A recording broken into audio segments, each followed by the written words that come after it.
It's no big deal, right? Costco has a membership fee and all. So it really helps out. Sarah tries to drag me along for her shopping trips just because she wants to go. Her attitude, only thinking of what benefits her, irked me so much that I repeatedly refused. But she just keeps insisting it's no big deal, making no progress in the conversation. Eventually, she even starts planning the day as if I've already agreed to go, despite my clear refusal. Sure, when should we do it? Thomas, my husband, suddenly joins the conversation and astonishingly agrees with Sarah, leaving me dumbfounded by his response. Hey, what are you thinking? That's Sarah, you know. She's definitely going to make us pay again. I'm planning to get back at her this time. It seems Thomas has some plan in mind to deal with Sarah's behavior. He's plotting some incredible revenge, but only if Sarah acts as shamelessly as she always does.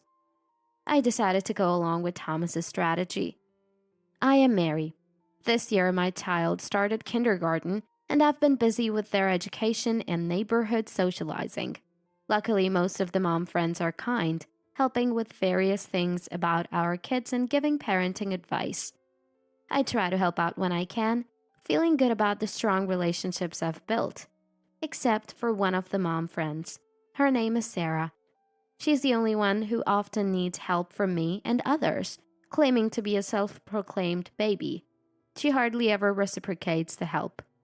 For example, when the mom friends plan to eat out, she somehow appears and joins us often. That's not a big deal, but her attitude towards other people's food is. Can I have a bite? She often asks this. I don't have much cash on me today. She hints at wanting us to treat her. Other mom friends have shared similar experiences, feeling the same way about her. When I go shopping by car, she often appears, persistently asking for a ride. I don't mind if we are going to the same place, but Sarah is just too brazen. I rushed out and forgot my wallet. What will you do? Go back to get it? No, it's too embarrassing now. Can I pay you back later? When I take her shopping, it always ends up like this. She forgets her wallet or leaves her card and makes excuses, never pulling out her wallet. She says she'll pay back later, but Sarah hardly ever does. Even when I show her the receipts and press her, she makes excuses like not having money or asking to wait until payday. You're really strict about money, Mary. Finally, when I confronted her directly, even involving Sarah's husband, that's what she said. Sarah's husband is reasonable and pays me back while apologizing. But Sarah herself shows no remorse and doesn't care. It may seem like a few dollars, but these incidents add up to a significant amount every month. It's stressful to have to go through all this every time I shop, trying to get reimbursed. It would be best to refuse her at the outset, but Sarah uses her child to manipulate the situation. Our kids are close, and she makes plans with my child before asking my permission. It's hard to say no when she uses the children, and I can't ask my young son not to be friends with her. Other mom friends sympathize, but it seems they also prefer to keep their distance from Sarah. Hey, can you go shopping for me instead? What? Why? That mom friend I told you about is being persistent. Just tell her no clearly. I tried discussing it with Thomas, but he didn't take it seriously, not knowing Sarah's character. He said children are children, parents are parents, and even told me to be more assertive. Wondering what to do, one day Thomas came home looking extremely tired. I thought it was work-related, but it turns out Sarah had cornered him as he was going to his car. Thomas, perfect timing. Can you give me a lift on your way? While waiting at a traffic light, Sarah spotted our car and approached him. She tried to force her way into the passenger seat, not even considering Thomas might refuse. When Thomas refused, she threw a fit, screaming and calling out Thomas's name in the middle of the road, trying to call him back. It's crazy to yell like that on the street. That's what I've been telling you. Sarah is a handful. There's a limit to being a handful, right? Then she even asked for travel expenses. It turned out to be a terrible commute for Thomas with many traffic lights, making it hard to shake her off. After dropping her off, I wondered where Sarah, without any travel money, was planning to go. Thomas, finally realizing the extent of Sarah's selfish behavior, was completely worn out. What is she really thinking? That's why I wanted you to do the shopping. Even with me, she doesn't care, huh? Thomas looked bewildered, at a loss about what to do with Sarah. I was also at my wits' end. Then one day, Sarah approached me with a suggestion. Hey Mary, I've been wanting to go to Costco. Is that so? Want to come with me? It's cheap and cost effective. Do you go there often? No, I'm not a member. Sarah's sudden proposal left me giving non-committal responses. She seemed quite knowledgeable about Costco despite not being a member. Thomas is a Costco member, and we occasionally shop in bulk, so I was aware of it. However, I had no intention of taking Sarah shopping with me. I just nodded along, thinking she was probably after my wallet. Let's go, Mary. You're a member, right? I am not a member. Oh, then Thomas? That's fine too, and I'd like a ride in your car. Why do you know about that? I got a ride from Thomas the other day. I saw Costco shopping bags in the car. Hearing this, I couldn't help but grimace and exclaimed, Oh, wow. You know, non-members can't even pay at Costco, right? So just leave the checkout to me. I'll pay you back later. You hardly ever pay back. It'll be fine this time, right? Even though I doubted her intentions, Sarah, as usual, spoke to my child. Can we go shopping together? She asked, and my son cheerfully agreed. Then, the kids can stay with my husband. We haven't agreed to go yet. Come on, it's fine, right? Costco has a membership fee, and it helps. I repeatedly refused Sarah, who only thinks of her own benefit, even telling her not to make promises using the children. But she wouldn't listen and started planning the day as if I had agreed. What's this about? Oh, Thomas, we were just about to make plans to go to Costco together. Sure, when should we do it? Thomas, who had come to pick me up, astonishingly agreed with Sarah, leaving me doubting my ears. Sarah happily ran to Thomas and quickly made plans to go to Costco the following weekend. After Sarah left, I nudged Thomas and couldn't help but complain. Hey, what are you thinking? That's Sarah, you know. I know, but she said she'd bring money, right? That's definitely a lie. She's going to make us pay again. I plan to get back at her this time. Thomas seemed to have something in mind to deal with Sarah's actions. Feeling anxious, I laughed when I heard this plan. He's plotting an incredible revenge, but only if Sarah acts as shamelessly as she always does. Plus, if this could make Sarah stay away from us, I found myself gratefully going along with Thomas's plan. Finally, the day to go to Costco arrived. Sarah, in a good mood from the morning, hopped into our car as if it was natural and asked me if I had forgotten anything. Did you make sure to bring your wallet? It'd be a problem if you forgot it. Aren't you the one who often forgets? Don't worry, I've got it. I was irritated by Sarah's words, but Thomas replied to her cheerfully. Normally, I would have asked her to show her wallet right there, but I held back, thinking of Thomas's plan. Sarah seemed well aware of Costco's system, knowing that only members can make payments. She probably knew that shopping there would inevitably lead to Thomas paying. This would allow her to push the payment onto us as usual. And even if she forgot her wallet later, she wouldn't have to pay. Sarah's intentions were clear, and Thomas seemed to understand them too. Sarah cheerfully headed into the store, quickly placing a basket in the cart and rushing off. Wow, what a great selection! It's hard to choose! Sarah happily stuffed items into the basket as she went along. When I suggested keeping our baskets separate to avoid confusion, she took another cart and continued adding items without hesitation. Thomas whispered to me that Sarah wasn't even looking at the prices, which made me laugh. Clearly, Sarah had no intention of paying, so we decided to go through with Thomas's plan. That was fun! Oh, Mary, is that all you're buying? Yeah, we still have stock at home and we can always come back. Really? Invite me again next time. I swallowed the words. I didn't invite you this time. and we lined up at the farthest register. As we watched the crowded registers, Thomas took out his wallet and Sarah opened her bag. I watched closely as Sarah, rummaging through her small bag, predictably exclaimed, "Oh?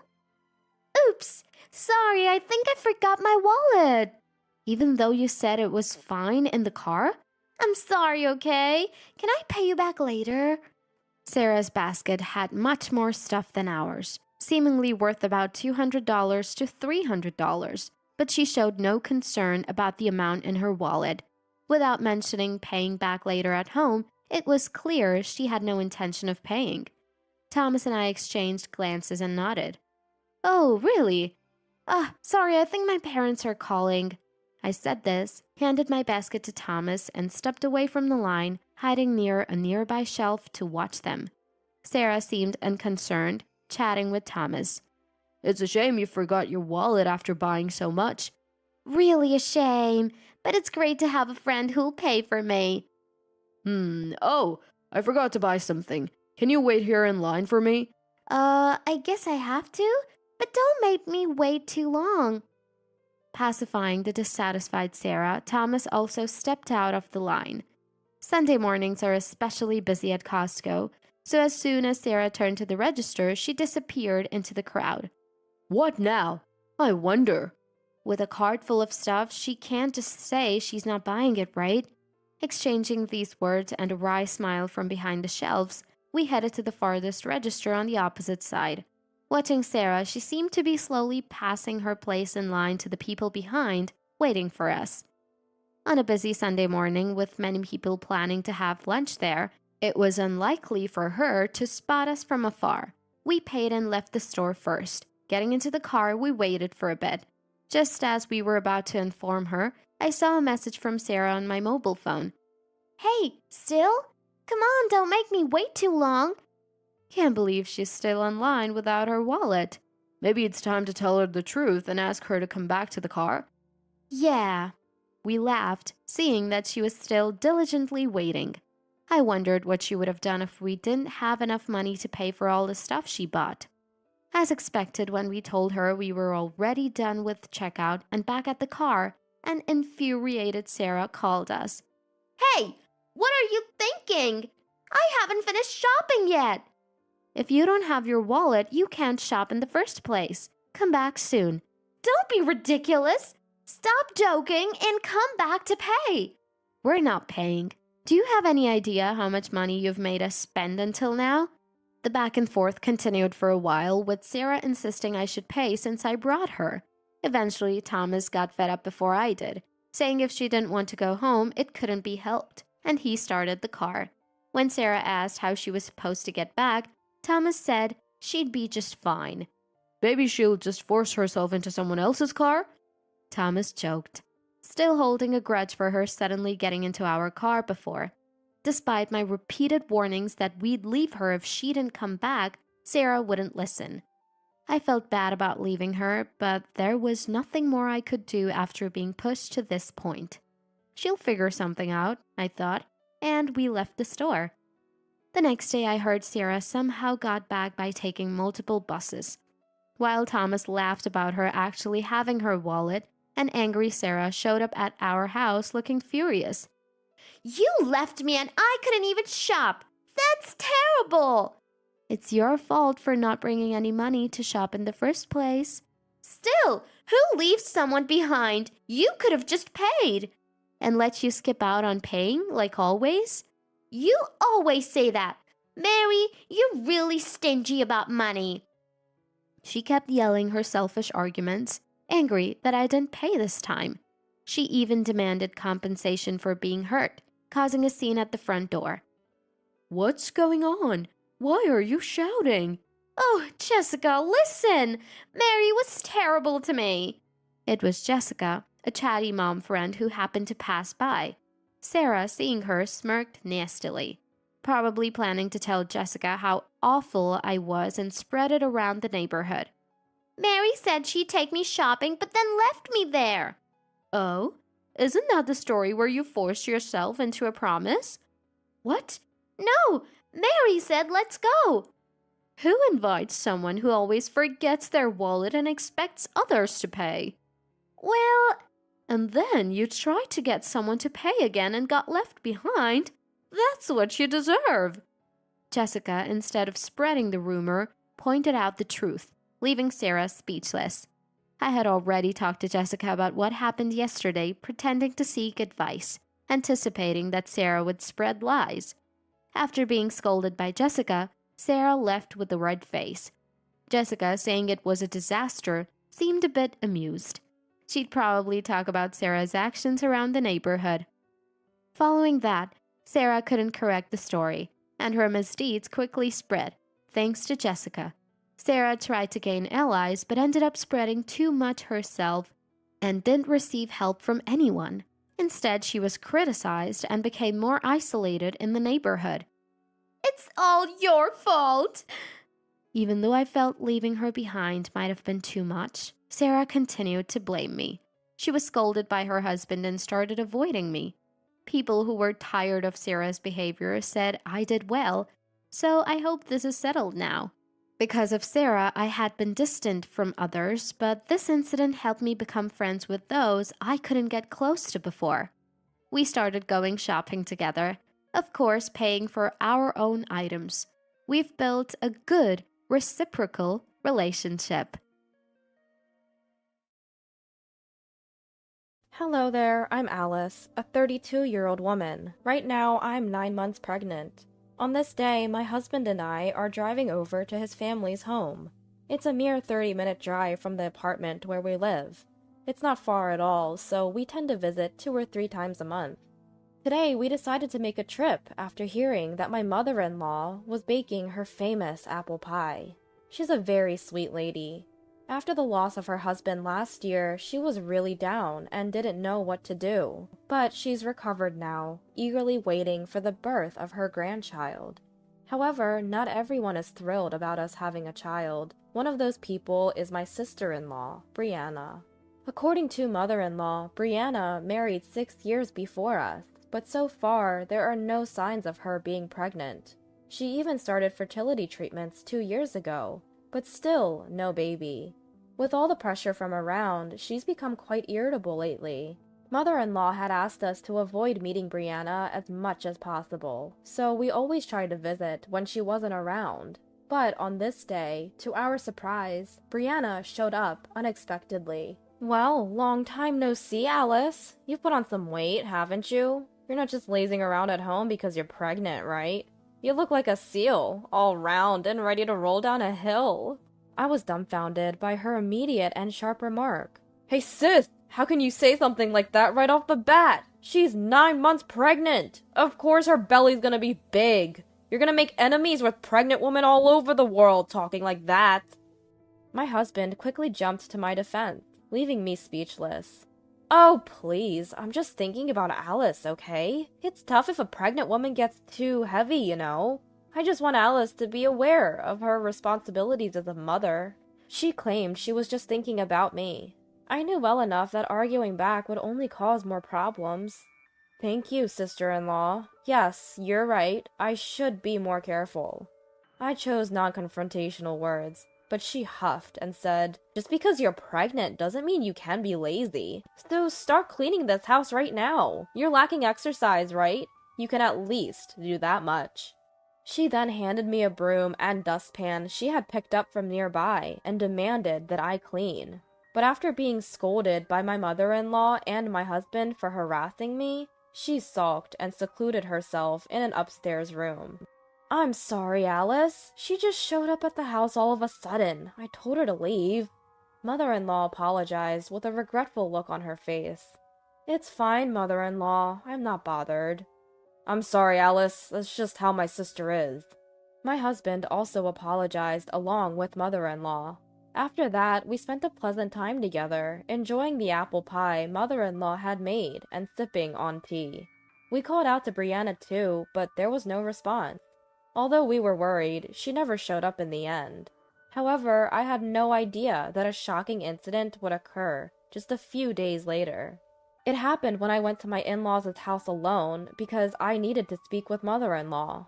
As I wondered why the front door was unlocked, I discovered Brianna in the living room. Sister-in-law, what brings you here? I heard from mother-in-law that you had to work today. I wasn't in the mood, so I took the day off. And I was surprised to see you here. You disrupted my cleaning last time. Now please, get back to work. With that, she thrust the broom and dustpan back at me. I decided to clean as much as I could to avoid any trouble. But that day, I was feeling discomfort from early morning, and during the cleaning, I began to feel pain in my stomach. Just as I thought of taking a short break, my sister-in-law kicked my stomach, which resulted in my water breaking.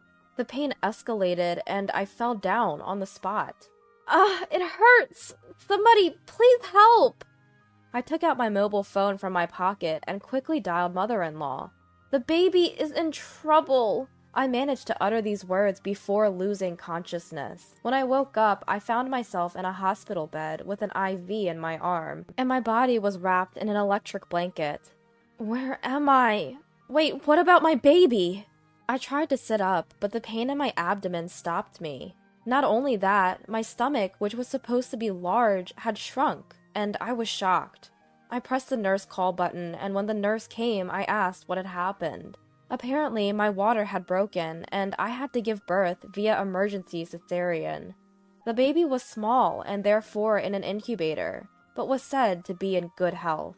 Mother-in-law and my husband, who had rushed in, were also informed by the doctor. Their faces were red with anger. I decided to visit the baby once I felt better, and tried to sleep as much as possible to recover quickly. However, the next day, an unbelievable person showed up in my room. It was my sister-in-law, who had kicked me, and her husband. They walked into the room without even knocking. I frowned at their impudence.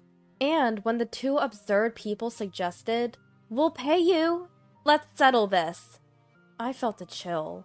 When I didn't agree, they lashed out at me with every offensive word they could think of, towards my tired face from the cesarean operation. Thinking that my daughter had to go through such a thing because of these people, something inside me snapped. A settlement? Are you kidding me? Don't make me laugh. I'll ruin your life. The two of them were enraged by my words and continued to shout at me. What are you saying? We're offering a solution with money here. Aren't you thankful? Alice, didn't your parents teach you to obey your elders? We're telling you to settle. Just agree, quietly. My brother-in-law also joined in, and as we were arguing, forgetting it was a hospital room, the door suddenly swung open, loudly. I've heard everything. I'm sorry, but I have absolutely no intention of settling. My husband has a good build and is tall, so his deep voice was imposing. They didn't seem to expect my husband to show up, and the two who were talking so confidently until now were completely taken aback. Long time no see, Finn. It's a coincidence to meet you here. My brother-in-law said this, but his face seemed tense. It truly is a coincidence. I didn't expect to meet you here, and I never imagined I'd hear such words from you two. I would appreciate an explanation. We were all in the room when they said it, so there's no room for any excuses. Hey, don't be so angry, Finn. It's not like we had ill intentions. We just feel bad for what we did to Alice. That's why we're offering money, hoping to settle this out of court. My sister-in-law explained with a trembling voice, but my husband's fury didn't subside. The one who decides whether this will be a settlement or not is Alice, not you. Besides, do you think this is a situation that can be solved with money? Alice had an emergency C-section. The baby's in an incubator. You endangered both their lives. Do you even understand that? My husband exploded, letting his emotions get the best of him. As for me, I also couldn't forgive them just because they were throwing money at us. I agree with my husband. No amount of money can make this right. You will face the consequences of your actions. It seemed like my sister-in-law assumed that throwing money at us would make us forgive them. But this situation was not that simple. Thankfully, both my daughter and I, although she was in an incubator, were fine. But had there been any mistake, we might not be here now, and it seemed like my sister-in-law was entirely oblivious to this. I suspected my brother-in-law felt the same way. Thinking about this, I realized I couldn't forgive them or consider a settlement lightly. At my words, my sister-in-law flared up and raised her voice. What do you mean? This is all because of her. She knew I couldn't get pregnant, and yet she kept rubbing her belly in front of me. Was that a jab at me? I was furious. That's why I did what I did, to make sure she never does anything like that again. Now I knew why she had kicked me, but there was something that didn't make sense. I hadn't met her often since I got pregnant, and every time she saw me, she would go into her room and not come out. So how did she see me rubbing my belly? That part was a mystery to me. But no matter what she said now, it wouldn't erase what she had done. Neither my husband nor I had any intention of forgiving her. I understand that you're struggling, but that doesn't justify doing something like this to Alice. No matter the reason, endangering a life is never acceptable. My husband explained the obvious to them, but they were each looking elsewhere, not even trying to listen to us. It seemed like they wanted to get over with this as soon as possible. Seeing the two of them not showing any remorse, I felt my condition worsen. Are we done here? I just had surgery and I'm not feeling well. If you continue to cause a ruckus in this room, I'll call the police. Arguing here wasn't going to resolve anything, and talking to the two of them was too hard for me, as I was still recovering. After my husband kicked them out, I sighed heavily. We had enough evidence because my husband had recorded their conversation. My mother-in-law was also unable to contain her anger because of what her daughter had done, putting my life and that of her grandchild in danger. And so, we decided to press charges against my sister-in-law. We filed a complaint with the police. My sister-in-law was taken to the police station.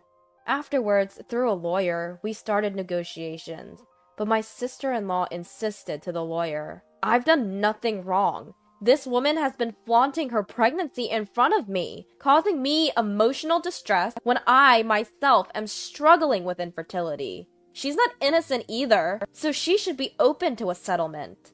At first, she had been eager to pay any amount of money, but then she began to claim her innocence. She insisted we should just pretend none of this happened, because we were both at fault. When she first saw my husband in the hospital, she was visibly intimidated. But now, determined to avoid paying, she put up a stubborn fight throughout the process. However, she had no idea our conversation in the hospital room had been recorded. As soon as the evidence was presented, both their faces turned ashen. Even with such clear evidence, you still claim your innocence? I'm afraid that won't fly. After enduring so much insult and our refusal to agree to a settlement, my sister-in-law, in anger, flung the coffee that was before her at us. Thankfully, the coffee was cold, so we didn't get burned. Furthermore, their outrageous behavior and language in the office resulted in additional charges, forcing them to increase the compensation amount. Trying to calm his infuriated wife, my brother-in-law left the office. With the assault charges against me and the current incident, the amount we demanded from my sister-in-law had become substantial. When we told my mother-in-law about what had happened, she looked deeply remorseful, saying, "I'm so sorry for what my daughter has done. There's no need for you to agree to a settlement. I'll make sure she faces the consequences." She apologized tearfully. I couldn't help but think, how could a grown-up cause so much distress to their own parents? Somehow, I felt incredibly sorry for my mother-in-law. In the end, my sister-in-law was asked to pay a hefty compensation. Shocked by the amount, she called me repeatedly, insisting that we should reduce the amount because we were both at fault. I could not comprehend how she could make such an argument after all she had done. No matter how many times you call, the answer remains the same. We have no intention to reduce the amount, nor to agree to a settlement. Honestly, your calls are becoming a nuisance. Please stop. Because she was so persistent, I ended up snapping at her. This caused her to lose her temper, and, unbelievably, she barged into my apartment. "Hey, you're there, right? I know you're in there! Get out here! Now!" "Coward. I was resting on the sofa due to the pain from my surgery when she started pounding on the door and shouting these incomprehensible insults. Hey, what on earth are you doing? Is everything okay with you? Your shouting is disturbing everyone else. Please stop. I yelled back at her while she continued to bang on the door. There were elderly people and families with babies in the apartment. Despite it being past 8 p.m., she was causing such a ruckus. I wondered if she ever considered that people might be sleeping. Of course, my husband was still at work and hadn't returned home. Since I got discharged from the hospital, I've been visiting my daughter every day. Feeling unwell and dealing with her unannounced visit and the commotion, I was at my wit's end. No matter how many times you come here, my mind won't change. Please don't come here anymore, I said, fighting back despite feeling unwell and pale. But my sister-in-law was desperate for a settlement, and my concerns seemed to be irrelevant to her. I didn't do this because I wanted to, you know. It's because of your intrusions that things have come to this. It's presumptuous of you to get pregnant before me. Shouldn't you have been more considerate and waited to get pregnant after us? It seemed like she saw pregnancy as some sort of competition. I don't think pregnancy is a competition, or that it's more honorable to get pregnant first. But for my sister-in-law, who has struggled with infertility for many years, it seemed like she viewed pregnancy in that way. Everyone has different values, but that's no excuse to hurt others. I understand you're upset about not being able to have children, but that's no reason to hurt others. So I cannot forgive you. You put my daughter in danger, and for that, you will be held responsible. Above everything else, the fact that she had hurt my daughter was unforgivable. Just then, the sound of sirens could be heard from outside. It seems that someone in the apartment had reported the disturbance. Well, I suppose if you're banging on someone's door and yelling at this hour, it's inevitable that the police would be called. What do you mean the police are here? Open the door! You have to hide me! Despite my sister-in-law's pleas for me to hide her, I had no intention of doing so. The police arrived at the apartment and began questioning her. I also explained the situation from my perspective. Just at that moment, my husband came back to the apartment, and I filled him in on what had happened. Considering what had happened before, my husband told the police everything, and they took my sister-in-law away in their car. That night, my brother-in-law called to tell me that he was divorcing my sister-in-law and asked me not to involve him in this issue, a rather self-serving request. Apparently, one of my husband's colleagues had been at the hospital where I was admitted, and he overheard my brother-in-law's conversation. When he got to work, the gossip spread among the female employees, and my brother-in-law was looked down upon. The situation worsened, and somehow the story reached the HR department. My brother-in-law, realizing he couldn't talk his way out of it, confessed everything. He was then told that someone like him couldn't stay in the company and was going to be transferred to a regional office. So he doesn't want to get involved in any more problems. I can't deal with her issues anymore. If any more problems arise, I'll be fired. So please leave me out of it. With that, he hung up, and I haven't heard from him since. Afterward, we received a substantial compensation from my sister-in-law, and to ensure she would never come near us again, we changed our phone numbers and moved away. Even if she ran out of money and needed help, she wouldn't know where to find us. A few months later, my daughter was discharged from the hospital. She didn't have any lingering effects and was growing up healthy. Rumor has it that my sister-in-law was in substantial debt. At first, she was moving from friend to friend, but she was never contributing to the living expenses and stayed for far too long, so they kicked her out. My sister-in-law, who has no place to live and no money, is working part-time to pay off her debts. There are poor people here. I can't stand to eat in the same place as these people. Let's complain to the waiter and ask him to kick them out. I agree.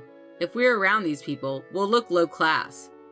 My sister and her husband, whom we ran into on our New Year's trip to Hawaii, decided that we were poor, and they bullied us. They would say, Don't ignore us, you ugly bitch. This is no place for someone like you. You need to get the hell out of here. You're not my sister. What? You forgot about me, your cute little sister? I know you're still upset that I took your fiancé. You're so jealous of me. I heard you're still working. Working even after you're married? Poor you. The two of them started making fun of not only me, but also my husband. I could put up with it if it was just about me, but I couldn't stand listening to them make fun of my husband. I had had enough, and I sprang out of my chair, but my husband stood in front of me to stop me. My name is Katie. I work as a medical receptionist at a general hospital. I didn't have any special skills, but when I thought about my future, I knew I wanted to help people. That's when I decided to work in the medical field. After 2 years of studying at a vocational school, I found a job at a general hospital. My parents recognized my hard work and were proud of me for choosing a career in medical administration. But my sister's reaction was the exact opposite. She said, "This is a job that anyone could do, and it's perfect for you." She laughed. My sister Miley has always been like that.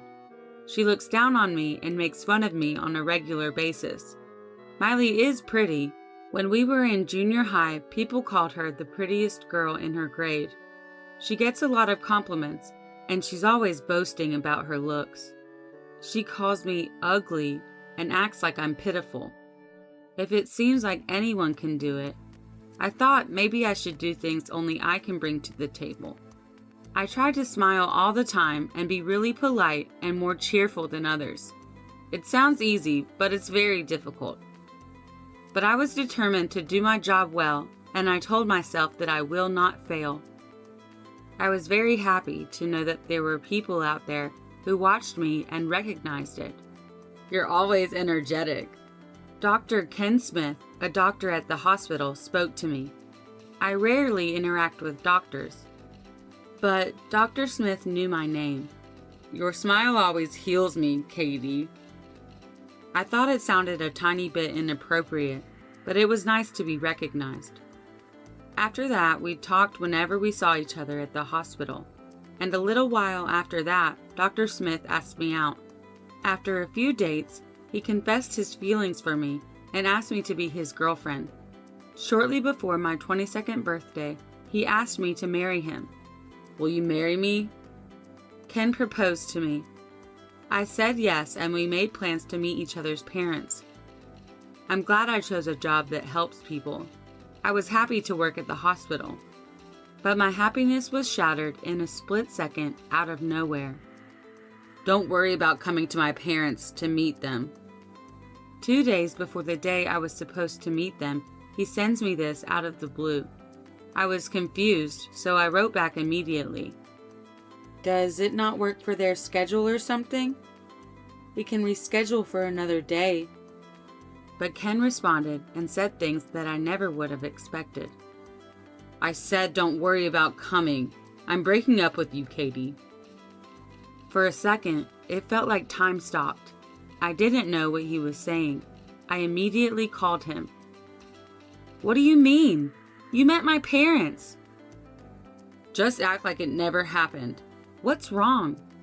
You said you'd keep working after we got married, and you didn't listen to me. Well, I realized that I'd rather have an obedient woman than someone like you. It's like he was a different person. I was, of course, shocked that he broke up with me, but I couldn't believe how he changed all of a sudden. What? You said my smile heals you. I can't believe you're breaking up with me after we got engaged. Huh? That was just something I said to make you feel good. I chose you because you were the youngest, decent-looking woman at the time. You're horrible. I'm a doctor. There are better women out there more suitable for a doctor like me. Who? I had a bad feeling, and it was way worse than I thought it could be. I'm going to marry Miley. I don't need you anymore. Miley? I should have gone to your parents' house earlier. I could have met her a while ago instead of wasting a year of my life. I started thinking, when Ken came to my house to meet my parents, Miley was there too. She wasn't supposed to be there, but she stayed on purpose to meet my fiancé. At first, she seemed ready to make fun of him, but as soon as she realized that Ken is a doctor, her attitude changed. She spoke like she was flirting, but I had no idea that she was trying to steal my fiancé. I couldn't believe it. I was so mad at Ken and Miley, and I was also mad at myself for letting them push me around. I was speechless.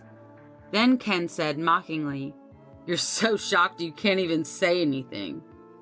You know, a woman like you won't find someone else to marry. But I'm sorry. I've already made up my mind that I'm going to marry young, pretty Miley. I won't change my mind even if you beg." "Who would beg you? Don't pretend like you're okay. It's obviously not true, and it's not a good look." "What?" "Unlike you, Miley is very obedient and cute, and she said she will be a housewife after we get married, just like I asked her." I was irritated by his cheerful voice. I wanted to throw the phone across the room. "Listen, I'm just going to be honest. Who would beg to be with a man like you? I've had it. I'm glad we're breaking up. I'm even more glad that I didn't marry a man like you." "Well, you're just not cute. I was going to end it even if you cried and screamed. Well, good luck being a single woman." Ken hung up the phone after saying those hateful words. When I ended the call, I received a notification. It was from my sister and it said, "I'm sorry I took your fiancé." When my parents found out, they disowned Miley and told her to never come back home. But Miley was still proud. "My husband is a doctor. I won. I don't care that I'm cut off from the family. See you later, sis. Thanks for introducing me to Ken. Keep being ugly and poor and alone." I realized that they are perfect for each other. And again, I'm so glad I didn't marry Ken. Even after we broke up, I had no intention of quitting my job. But I couldn't stand to work at the same place as him, so I transferred to an affiliated hospital. I put even more effort into my work, trying to be polite and energetic and always smiling. Even receptionists can help patients in different ways than doctors. It's not a job that just anyone could do. I worked hard, almost in spite of Miley and Ken. 2 years after Ken and I split up, someone talked to me like he did. "You're always so energetic." "Thank you." Although I said thank you, I was creeped out. He doesn't seem like he works at the hospital. He could be a patient or a family member. I didn't want to be a jerk, so I put a smile on my face, waiting for him to leave. But he didn't move. I said, how can I help you?" He smiled big.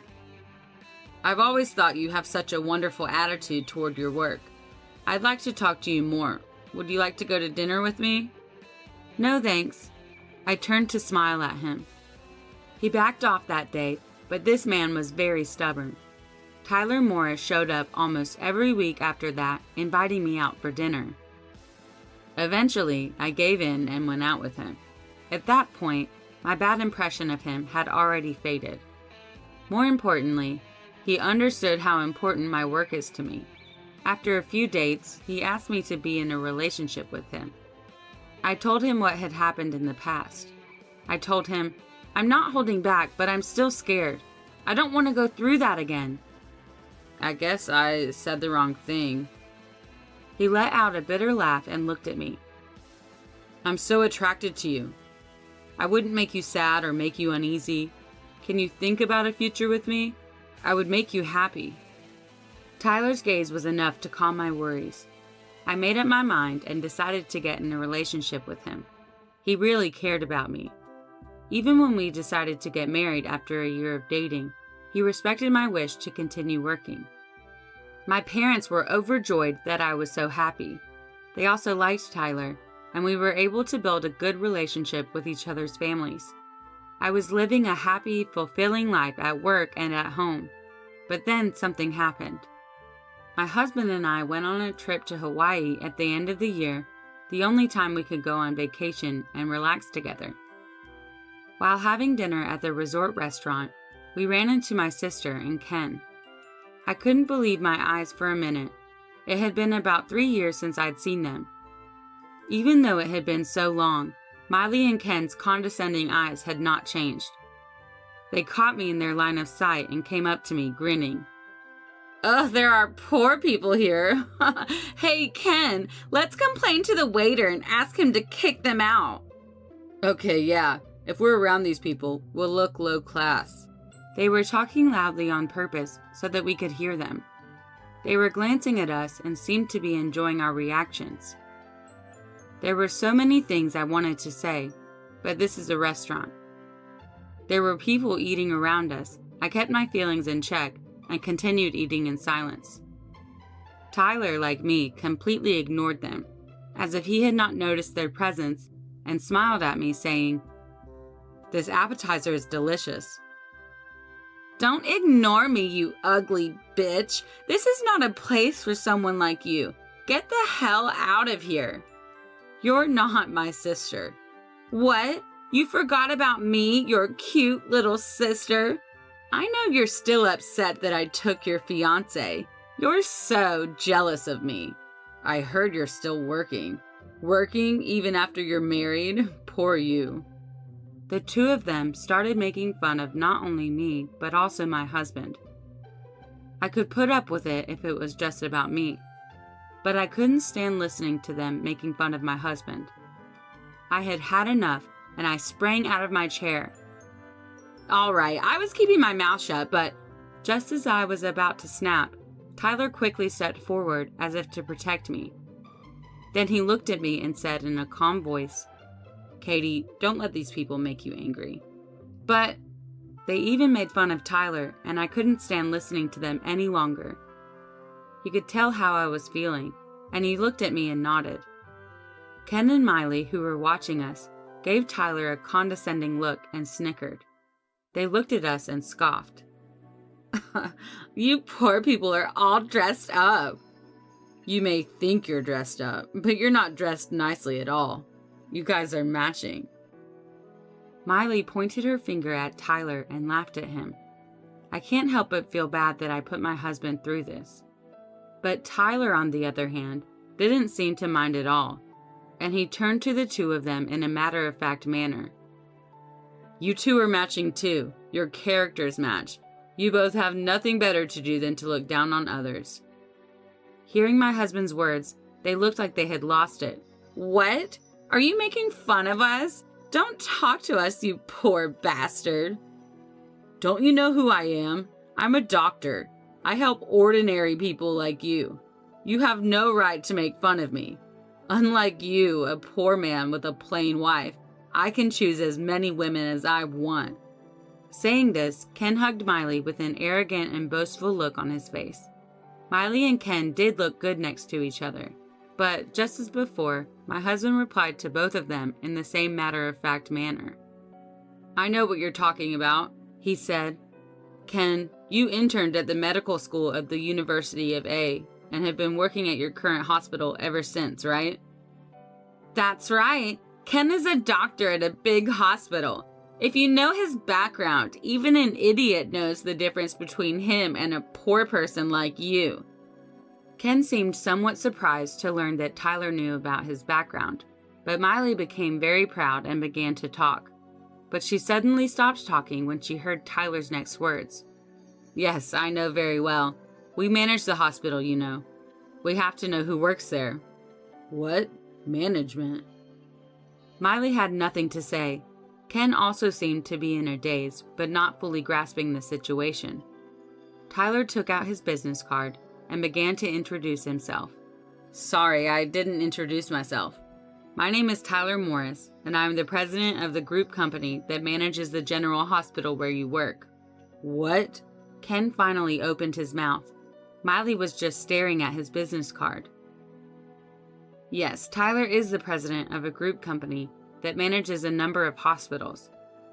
He told me that he first saw me when he came to the hospital for an inspection. During the inspection, he happened to hear that I had broken off my engagement with Ken, and had been transferred to a different hospital. Tyler was surprised to see me working with a smile on my face. When he asked me to go out with him, he said he was attracted to me because of my dedication to my work, no matter what my personal life was like. Because he liked that about me, he respected my opinion that I didn't want to quit my job even after marriage. The job of a president is, in a word, hard work, but Tyler took care of himself. So what Ken said earlier, that he feels sorry for me that I have to work, is just ridiculous. People who only see things their way wouldn't understand. But I'm very grateful to Tyler for supporting me in doing what I want to do. And I can proudly say that I am happy to be married to Tyler. Ken said, "I can't believe he's the president." He looked anxious.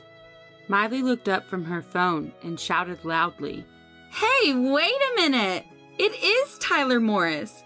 He started his own business early on, and at only 30 years old is the president of a major group company.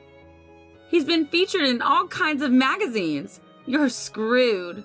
Ken looked at Miley's phone screen and his face turned pale. Miley looked down and Ken got on his knees and began to apologize. "I'm so sorry. I didn't expect Katie to marry someone like you, and I was rude." "Don't you see that what you just said alone is very disrespectful? It seems like disrespect for others runs deep in your bones. I find it hard to believe that someone who acts like you is a good doctor." Ken became even more flustered and continued to apologize. But Tyler wasn't having it. He said, "If we keep causing a scene, it will disturb the people around us. Katie, we can order room service." He called out to a nearby waitress and gave her the room number. Then Miley screeched, "That room is one of the nicest ones here! You're kidding, right? Let me go with you!" How could she say that? Like there was any way I was going to allow that to happen. I said, "If we're around people like you, we'll look low class." My husband and I walked away. After getting back to Japan, Ken was given a pay cut when Tyler reported the incident. He said, "Doctors are in high demand. I don't care. I'll quit." Ken was unable to find a job because of bad rumors spreading in the industry. The hospital that finally hired him had a bad reputation. The working environment was terrible, and the wages were low. Ken and Miley constantly fought because they could no longer afford the luxuries they used to. Maybe this is why Ken had an affair with a nurse at the hospital. "I'll make sure I get what's mine." However, there was no way my sister, who didn't want to lose her husband's status as a doctor, would easily agree to the divorce. They ended up going through a divorce settlement and both spent tons of money. After a year of mediation, the divorce was finalized, but my sister never dropped her extravagant habits and blew all the money from the property division and alimony. She now lives in poverty in a shabby apartment. Ken married the nurse he had an affair with, but a medical error happened at his hospital and it closed. Both Ken and his new wife lost their jobs. Meanwhile, I just recently gave birth to my first child and went on maternity leave. Through the birth of my child, I realized how wonderful medical work is, and once again, I felt proud of my job. I intend to continue working with Tyler to balance work, housework, and childcare. I've been asked to look after my sister's child starting next week. I had finally entered my second trimester and was beginning to feel some ease. All of a sudden, my husband came up with an outrageous idea. "Take care of your sister-in-law's child? I'm pregnant, remember?" Despite my objections, my husband insisted, "You're in your second trimester, aren't you?" Right from the start, he seemed all too ready to push everything onto me. For the sake of the child I'm carrying, I can't take any more. That's when I decided to call a certain person. My name is Anna, 28 years old. It's been almost 3 years since I married my husband, Max. Right now, I'm pregnant with our long-awaited first child. As soon as I found out I was pregnant, I quit my job and became a full-time homemaker. I had initially planned to work until maternity leave, but the severity of my morning sickness made me give up. Thinking that taking irregular days off would be an inconvenience to my employer, I resigned, albeit reluctantly. Last week, I finally entered my second trimester. My morning sickness, which had been so unbearable, has significantly improved, and I'm able to eat to a certain extent. I thought I could finally have a peaceful pregnancy. That's what I believed. Then, one day, as I was preparing dinner, my husband received a phone call. With a grimace on his face, he weakly responded, "What? Starting next week? So suddenly? Uh-huh. Yeah, I suppose. Okay, I got it." He seemed deeply troubled. After he hung up, he dropped his shoulders and let out a heavy sigh. Seriously? What's wrong? Who is that? It was my sister. Your sister? What about her? At my question, my husband made a face. We're going to be looking after my sister's child starting next week. What? So that's why we're taking care of them. Hold on a minute. What are you saying all of a sudden? Summer break starts next week, right? My sister said, "I need some peace and quiet. Could you take care of the kids?" He made it sound like it was no big deal. It was infuriating. I found my anger bubbling up as I faced him, and I had to speak up. Hey, I'm pregnant, you know? Do you understand that? And your sister's kids, they're 3 boys, right? Yeah, I know, but you're in your second trimester, aren't you? What? Is he serious? The second trimester just means some of the early worries have lessened than before. It's not like I can do anything without worry now. His words irked me, and I blurted out my feelings. I don't care about being in my second trimester. Being pregnant means my condition is different than usual, you know. There's no way I can take care of your sister's kids in this state. Well, what can we do? She said it wouldn't be a lot of trouble. So, you are going to ignore how I feel. How can you just say okay on your own? You're so annoying. Think of it as a parenting rehearsal. A rehearsal? 1 elementary school student and 2 preschoolers? You think I can take care of 3 rambunctious boys right now? Well, that's... Cornered by my harsh questions, Max could only look down, guilty. When will this end? I asked, to which he replied something else I couldn't believe.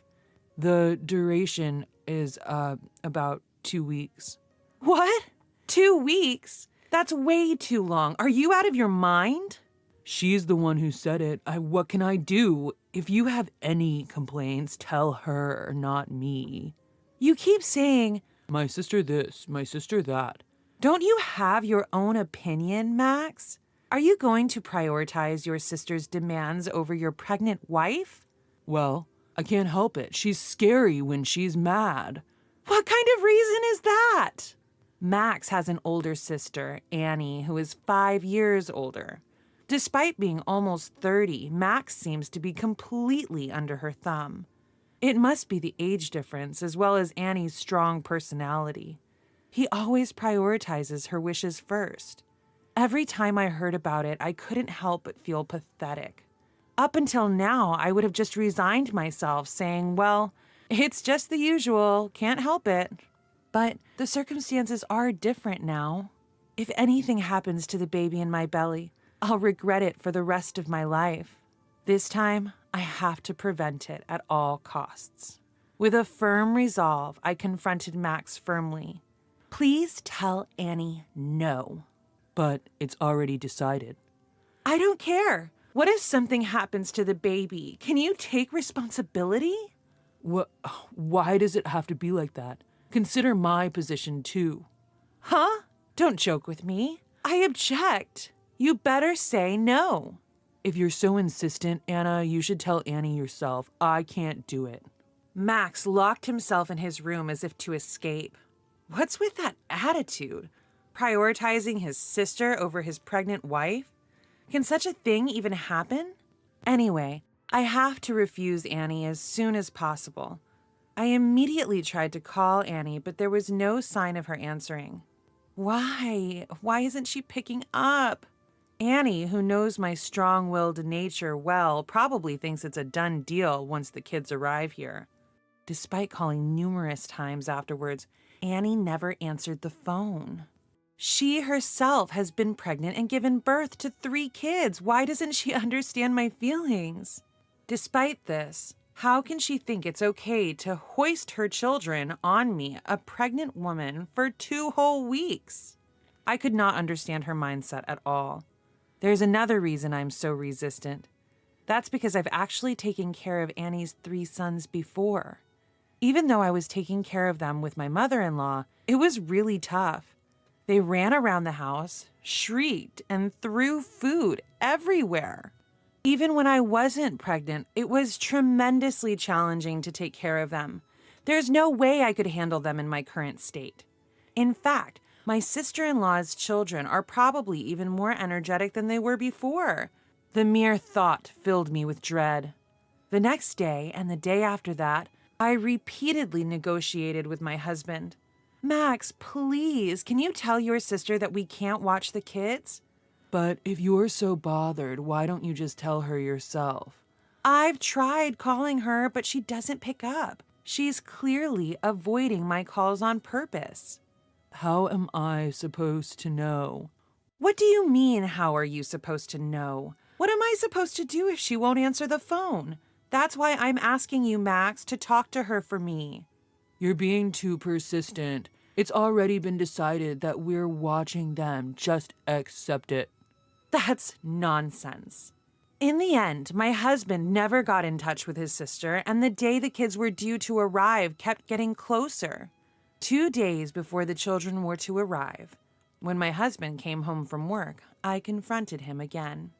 You've given up on declining your sister's request to watch the kids, so naturally you're going to take off of work to help, right?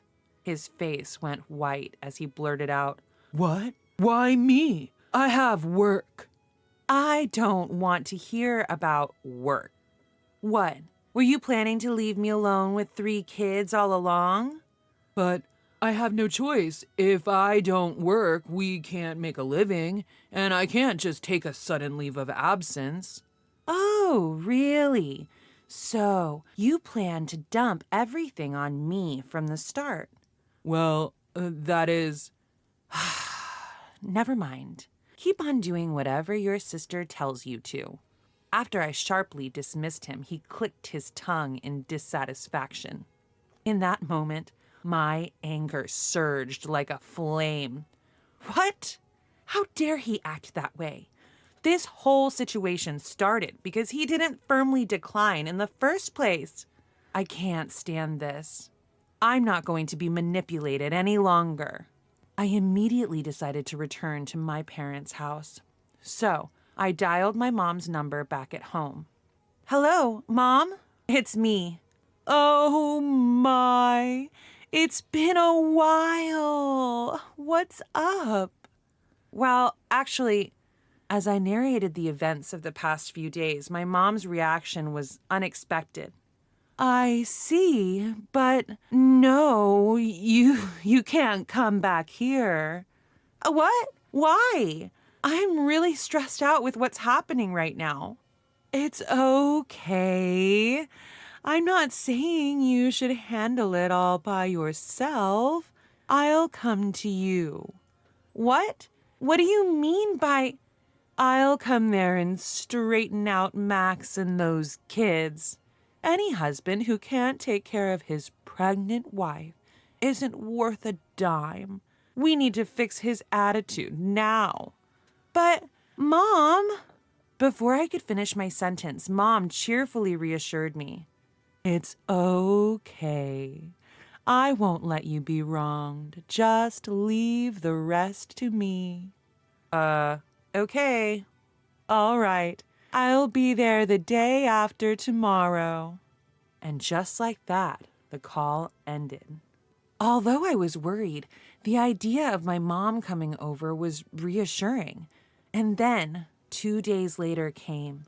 Earlier than expected, at the crack of dawn at 6 a.m., my sister-in-law left her 3 boys with us. Woken by the loud voices of the children, I stumbled out of bed. I let them into the house, but it didn't take long for them to start arguing. "Hey, this is my game. Don't touch it."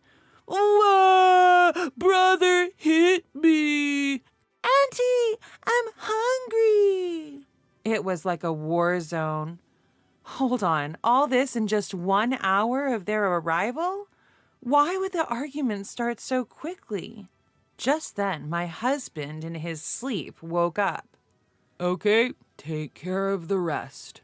What? Wait a second. You're still going to dump this situation on me? I don't have a choice, do I? I have work. This isn't a joke. Just as I was about to shout at him, the doorbell rang. I'll get it. He said, heading for the door as if escaping. Yes. Who is... Huh? Long time no see, Max. Mother-in-law? Saved. Mother has arrived. Max, my husband, seemed confused at the sight of my mother. Why is my mother-in-law here? Why do you think? You are not only neglecting Anna, who is pregnant, but also accepting your sister-in-law's children without thinking. Well... Anyway, it doesn't matter. I'll be taking care of the kids for the next 2 weeks. Is that right? You're about to become a father, Max. I won't allow you to just stand by and watch. At Mother's words, Max hastily shouted, Wait a minute. I have work. And if mother-in-law is here, Anna will surely feel relieved. What are you talking about? So, if I go home right now, you will take a leave from work and take care of everything? Well, that is... Listen, I'm not asking for 2 weeks. Just take a week off on paid leave. What? Paid leave? For a whole week? Of course. You're the one who let your sister-in-law dictate to you. Or would you prefer that I take Anna home with me right now? No. That would be a problem. Okay, I understand.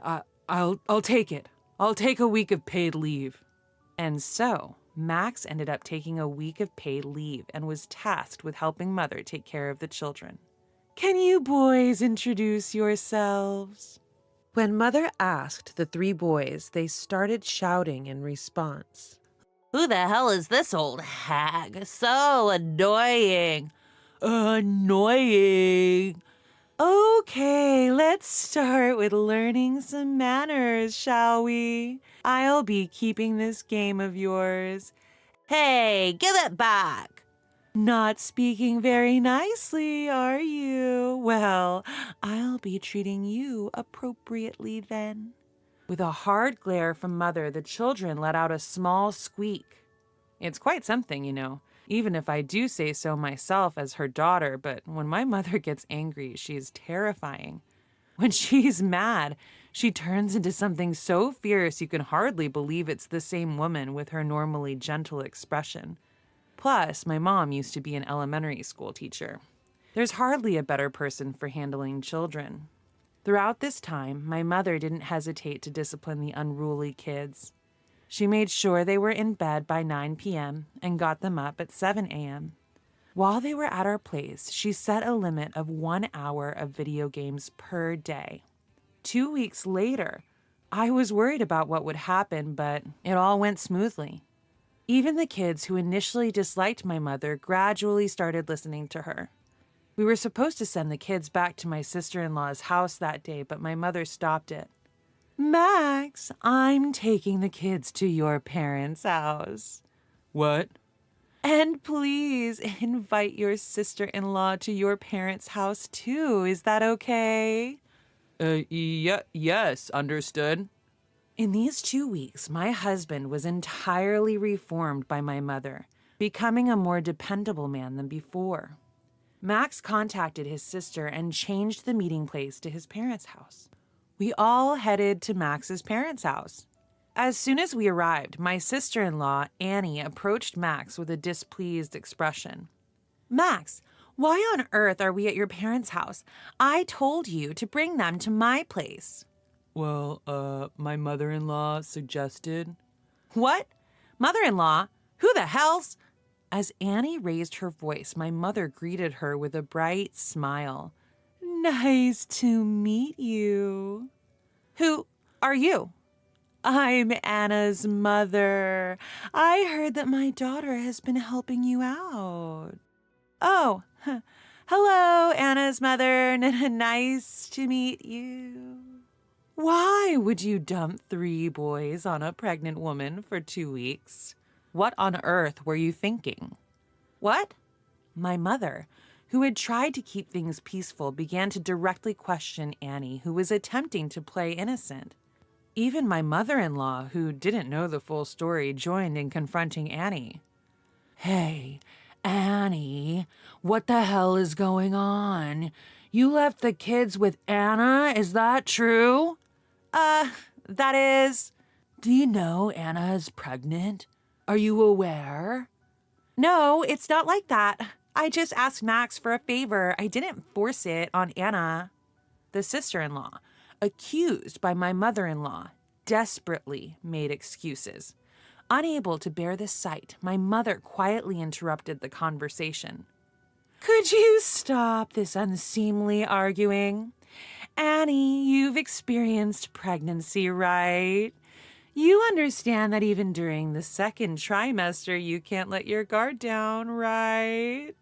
That's... Also, your child doesn't even know how to hold a pencil. Can't show their appreciation for a meal. What kind of education are you providing? Well, I corrected all the points I noticed, but that wasn't for you. It would be the kids who would suffer if they continue as they are. I did it for them. Please don't misunderstand that. Annie's face gradually turned pale and she eventually fell silent. My mother-in-law, who had been listening to the conversation, turned bright red and apologized to my mother, saying, I'm sorry. Even after that, my mother went on to talk about how she had been disciplining the children with all her might for the past 2 weeks. She took the opportunity to criticize Annie's parenting and even criticized my mother-in-law's way of raising her daughter, Annie, with a hint of sarcasm. By the time my mother finished speaking, both my mother-in-law and Annie were completely exhausted. I'm truly sorry. They both bowed deeply to my mother. After that, it seems that Annie was severely scolded by my mother-in-law. What's wrong with you? Because of you, I was humiliated. But I just wanted a break. There's a limit, you know. Forcing your kids on pregnant Anna for 2 weeks, that's insane. Oh, I'm sorry. I won't do it again. Crying loudly, Annie repeatedly bowed her head. By my mother-in-law's order, she was strictly forbidden to leave the children at our house in the future. Ever since then, my husband has become much more reliable. It's probably thanks to my mother, but I also feel a change in my husband's attitude. Anna, I'm really sorry. I didn't realize that housework and child rearing were so hard. It's okay. I'm glad that you understand. I won't be swayed by my sister anymore. From now on, I will prioritize you, Anna, and act accordingly. You may not trust me right away, but I want you to watch me as I strive to be a good husband and a good father. Thank you, Max. It's okay now. With him as he is now, I'm sure we can build a happy family. Looking at him, who was staring straight at me, I was convinced of that. After that, a healthy baby was born to us, the couple. My husband has become very fond of children, and he is taking paternity leave and taking care of them earnestly. All of this is thanks to my mother's teachings. It is time for dinner at my in-laws' house. My sister-in-law, who had been away for some time, had finally returned home and joined us at the table that night. The food was set out in front of us, and I watched as my mother-in-law, father-in-law, and sister-in-law picked up their utensils and enjoyed the meal. Then my sister stopped and stared at me. "Aren't you going to eat anything?" she asked. And without hesitation, I responded, "No, I'm the wife. The leftovers will be sufficient for me. Isn't that correct, mother-in-law?" My sister-in-law was in disbelief. Her mother was more concerned with the food than what I was saying. My sister-in-law had come to view her mother with hatred. My name is Kate.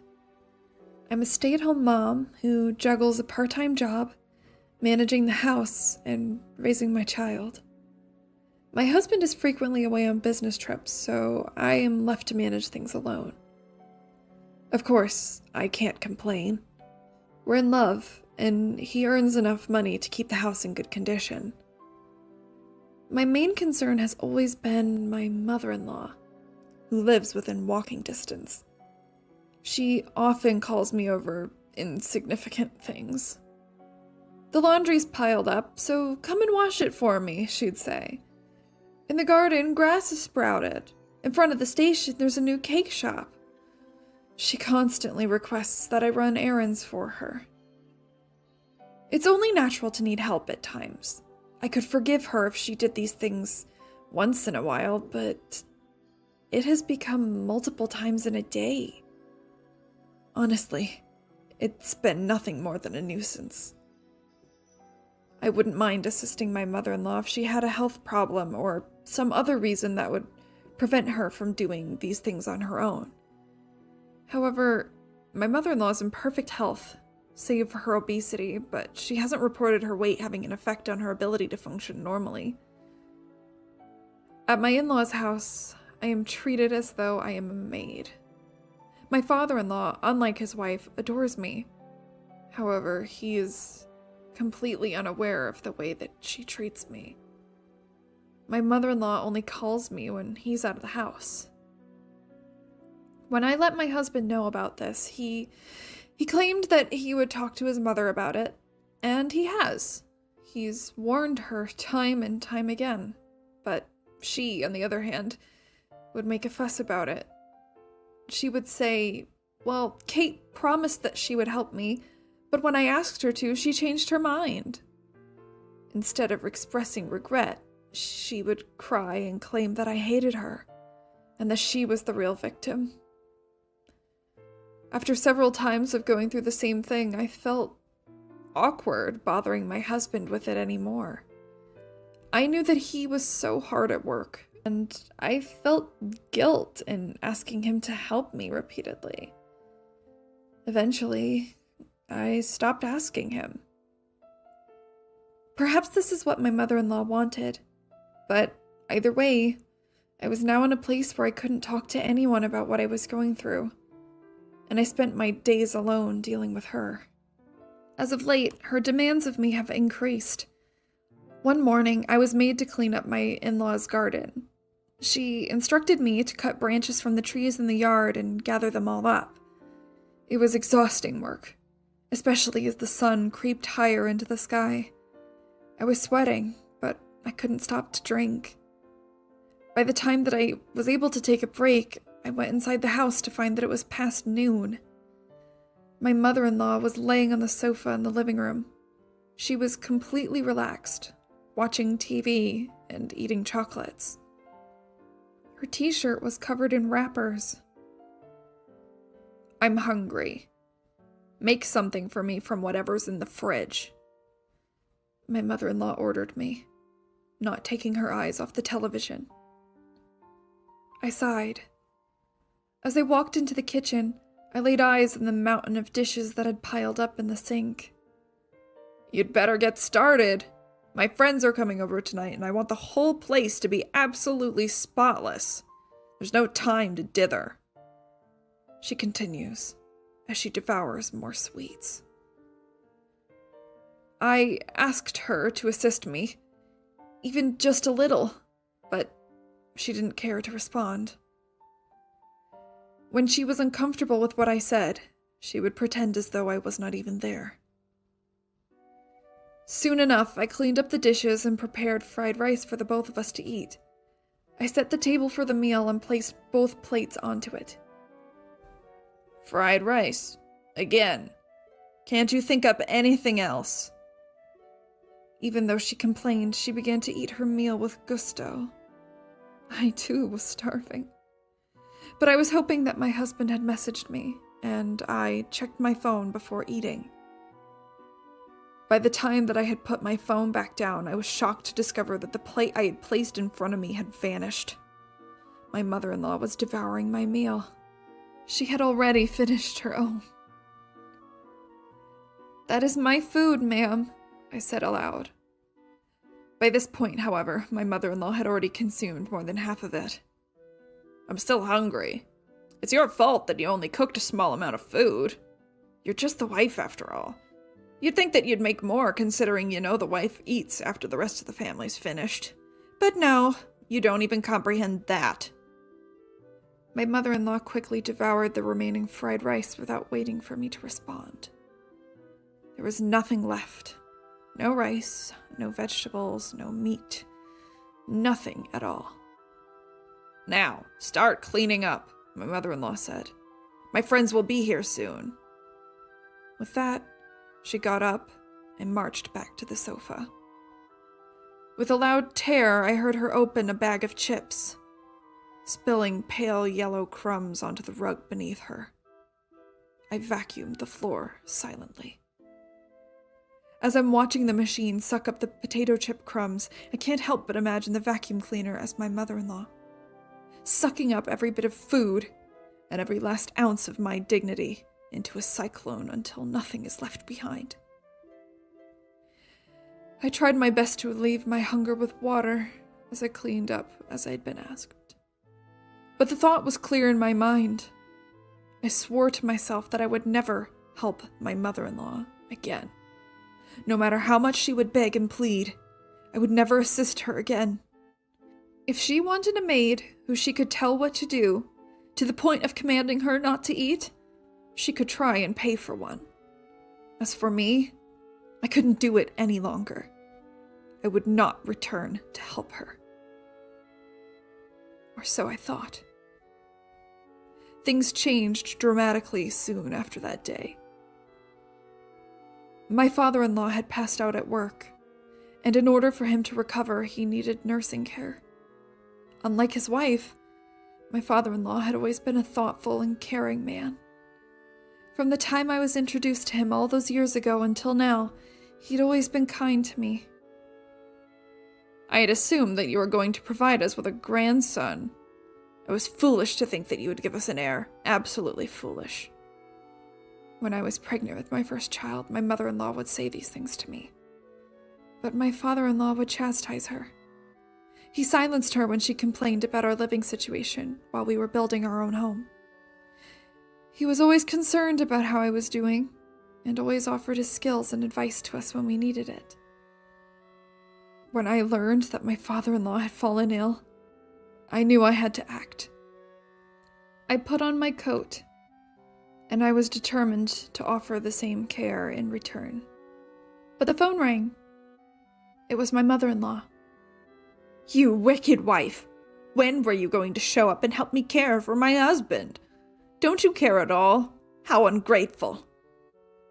I tried to tell her that I was on my way there, and that I was going to go even if she hadn't asked me. I could hear her start to continue her yelling, but I hung up the phone. I was already worried enough about what my future would look like. If taking care of my father-in-law meant bearing this burden a bit longer, I would do it, I thought. I went to my in-law's house to assist with his care. As expected, my mother-in-law didn't seem to take his care very seriously. After his flare-up at work, my father-in-law had become partially paralyzed on his right side. He's maintained some of his autonomy and can use the bathroom on his own, but he required assistance with meals and bathing. Since this meant he needed care throughout the day, I would drop my child off at daycare and go straight to my in-laws' house. I make breakfast for my father-in-law, wash his sheets and bedclothes as needed, and so on. I then tidy the house and prepare lunch. It was difficult work, but knowing that it was for my father-in-law, it became much easier. Even still, my mother-in-law would not resist. She insisted on criticizing everything that I was doing. She would make a fuss into my ear while I was preparing food for my father-in-law. This is something for sick people to eat. Can't you bother making something more regular? This food isn't for you. I'm making it for Dad, I told her. You're in good health, and you could make your own food. As I said previous, I'm only here for my father-in-law's benefit. And beyond that, I'm here because you will not take care of him. I believe that you're able to take care of yourself at the very least. How? How rude! Do I need to remind you that I have the right to leave this house whenever I want? I don't care what happens to him. That all will be your problem if I leave. Make me dinner. Her rage bore into me, and mine was swelling in my chest, but she was right. I couldn't risk forcing her to leave.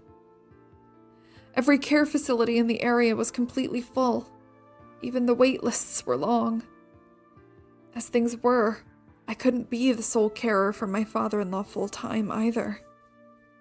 Despite my resentment and desire to rebel against this woman, I had no choice but to submit and make food for her. She devoured it instantly. "Oh, I'm so full," she exclaimed. "Here are your leftovers to eat." My mother-in-law slowly laid down on the low sofa, leaving me to eat. My gaze moved to the pan, inside which there were only a few pieces of cabbage and a handful of noodles. Not enough to feed an adult. Not enough to feed a child. It was pitiful, but I didn't want to waste the food, so I ate it on a small plate, as though it would make the food appear larger. Of course, it was completely insufficient. I ended up eating a sandwich I had brought from home before I finished folding the laundry and made my way to my father-in-law. I noticed that his face was red, eyes wet with heavy tears. "I'm so sorry," my father-in-law said. He must have overheard what happened in the kitchen. I asked him to be sure. My poor father-in-law. He nodded his head yes, and the shame in his expression was too much to bear. "It's because I've become so ill," he said. "That's why she's treating you so poorly." No, I softly assured him. "Please, you've been very good to me, treated me as though I were your own. I could never see you as a burden now, and you're not to blame for any of this." He nodded again in response, thanking me. I felt sorry for him when I saw him like that. That very night, I received a phone call from my husband's sister. I'd only met her a few times before. My sister-in-law lives with her husband in another state. She and my mother-in-law don't get along well, so she doesn't visit very often. "I'm sorry, Kate, for all the trouble. I should go home to my parents' house right away, so that I can be the one taking care of my father," she explained. It had appeared that she had heard about my father-in-law's condition, and that she called me once she discovered I was the one taking care of him. On the other end of the phone, she apologized profusely. I told her that I was merely doing what her father would have done for me, and that I hoped she didn't mind. However, my sister-in-law seemed concerned with something else. "My mother, she began. "You've had quite a rough time there today, haven't you, Kate?"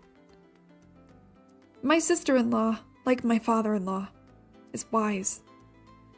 She likely knows that my relationship with my mother-in-law has been strained since I've been spending more time taking care of him. I really do appreciate her concern. Though it makes me wonder.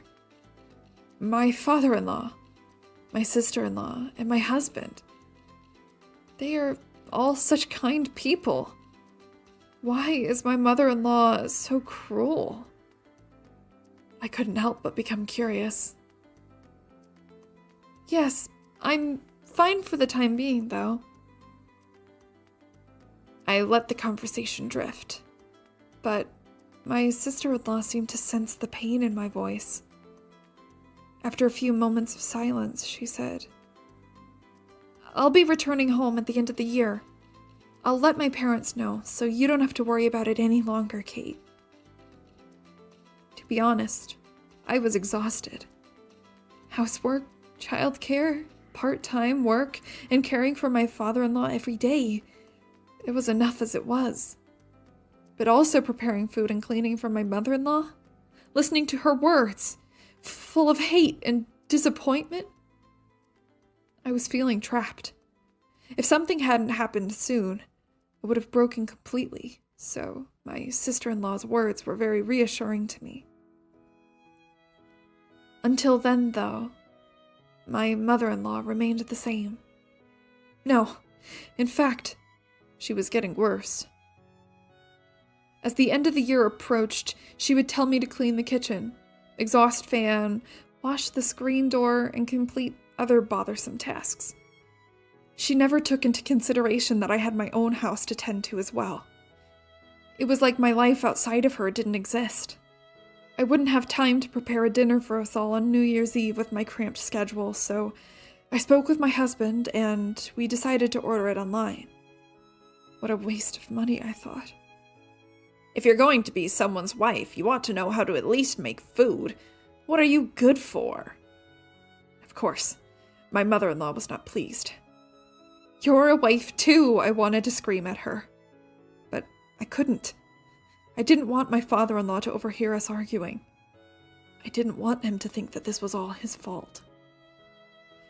I managed to calm her down by promising to prepare the New Year's Eve meal myself. My sister-in-law arrived at the house on New Year's Eve. She was alone.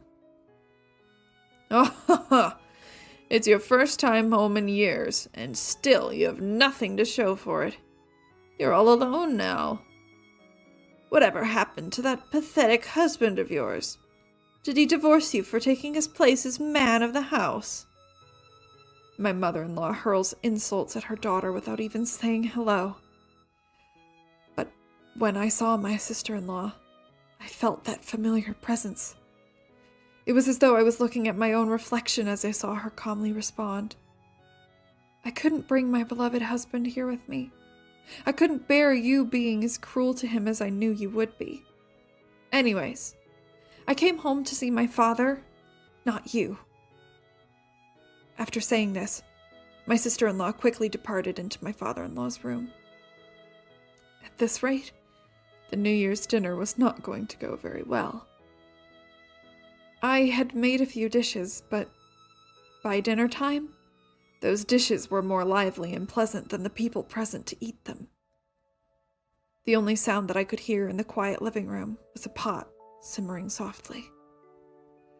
I served my father-in-law some food. My mother-in-law began to greedily eat the boiled meat on her plate as if on cue. My sister-in-law only looked on coldly.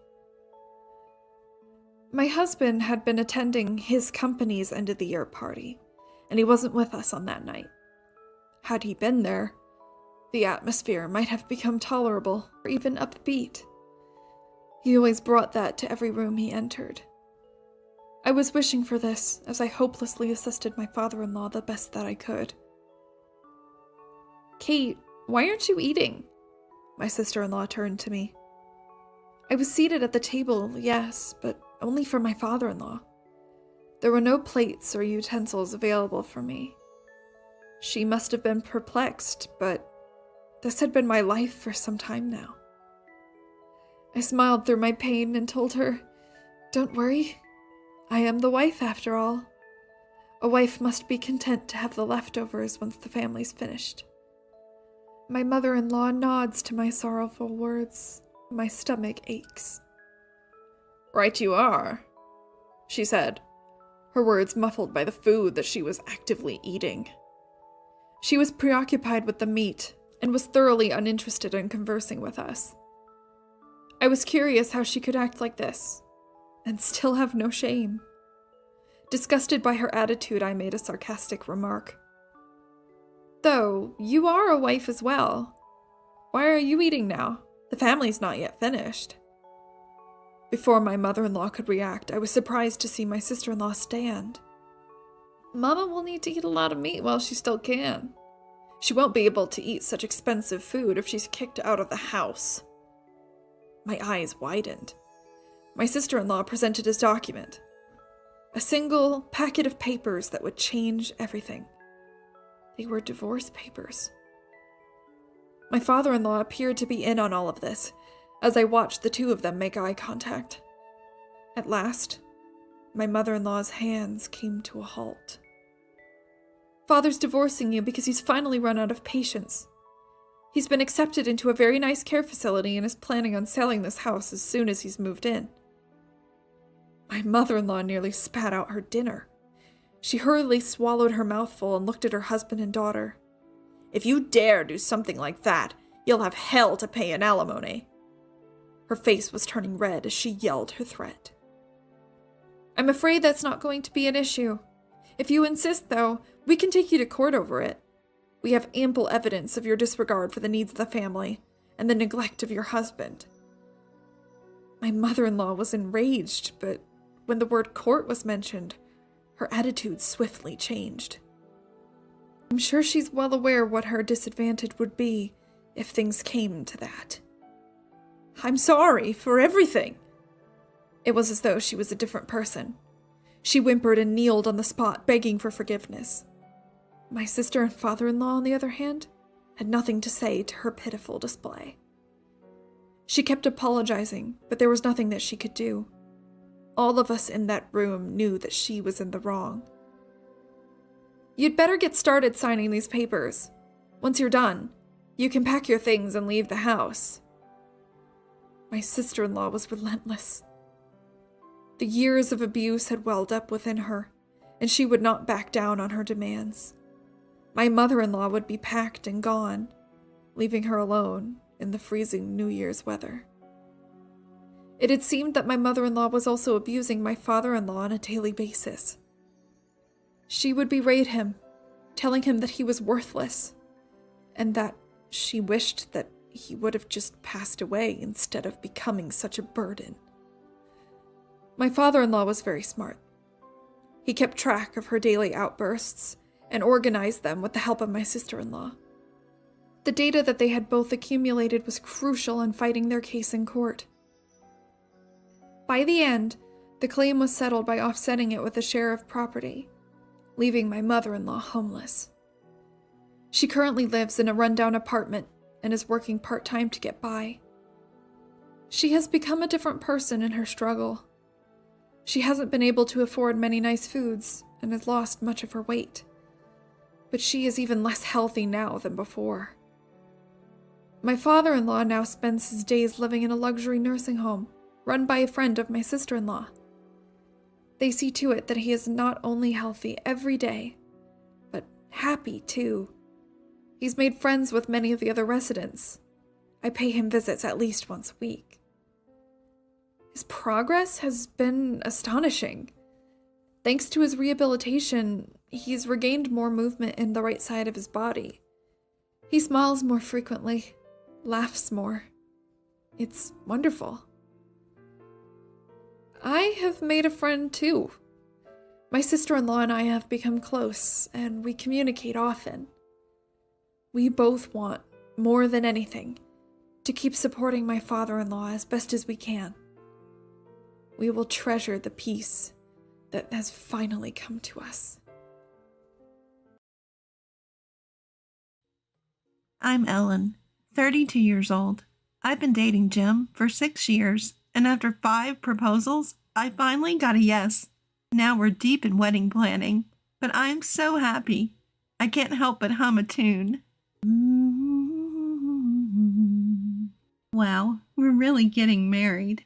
One day while looking over our prenup, I was feeling on top of the world. But Jim, does this really matter? As I signed the contract, I tilted my head in wonder. You see, Jim's one condition for accepting my proposal was to have a prenup. Assets we bring into the marriage stay our own. No meddling in future inheritances. If things change, like having kids, we'll revise the contract. I get that it's important, but did we need it in writing? When I asked, he said, well, think of it as insurance. Oddly vague, but if that's all it takes to marry Jim, I didn't dwell on it. However, the reason behind this would soon come to light. Jim has 2 older brothers. I met them briefly before the wedding during a visit to my future in-laws. They're not bad, but both are a little quirky. Listen to them, but don't take everything to heart. Otherwise, you'll get carried away. Caught off guard by Jim's blunt intro, I chuckled awkwardly, noticing that even my future in-laws agreed. I didn't think much of it, especially since our next meeting was at the wedding. Then, out of nowhere, I get a call one day when Jim's working over the weekend. Hey, do you like fish? Caught off guard, I hesitated. Who is this? I rack my brain for anyone who calls me Ellen, but no one comes to mind. But wait, they know my home phone number, so it can't be a stranger. I think to myself as roaring laughter comes from the other end. It's me, Jim's big bro. Your big brother, Ellen. My brother-in-law? Wait, is it the eldest or the second son? And what's with Ellen's big brother? I hold my tongue and ask, what's going on? We're just back from fishing and caught a ton of rainbow trout. Can't eat 'em all, so thought you might like some. Jim loves trout meunier, he says, which immediately lifts my spirits. Thank you. Jim is working today, but he'll be thrilled to have meunier when he gets back. I hang up and dart to the fridge. Good thing I have onions, bell peppers, and carrots in stock. Just as I finish julienning a heap of vegetables, someone arrives. Ah, it was Evan. I open the door and smile. Then, quick, the bathroom, and cover the taxi fare for me, will ya? Okay. I pay the taxi driver as my brother-in-law rushes to the toilet. After settling the bill, Evan comes out of the bathroom, takes a deep breath, and grins. Thanks. And while you're at it, my brother-in-law extends his palm towards me. Hand over some cash. Huh? Reading my confusion, he clarifies. For the fish. Let's say $50 should do it. What? I nearly dropped my wallet in surprise. I should have asked earlier, but I had assumed that the fish were for sharing, not buying. Of course, I felt bad for just taking. So I had prepared some unopened premium snacks as a thank you gift. So I wasn't expecting it to be totally free, but $50? My brother-in-law looks at me as if it's only natural for me to pay. He's made the effort to come here. He's brought a lot of fish, and the last thing I want is for this to turn sour. I calm myself and pull $50 from my wallet and hand it to him. Thanks, the fish are in the cooler. I'll leave the gear here. Tell Jim to get it back to my place later. Gotta go. Wait, Evan? I'm puzzled by the casually abandoned cooler and fishing gear in the foyer. Ignoring my confusion, my brother-in-law takes the $50 and swiftly leaves. Wait a second. He's already gone, leaving me blocked in by the gear. What the?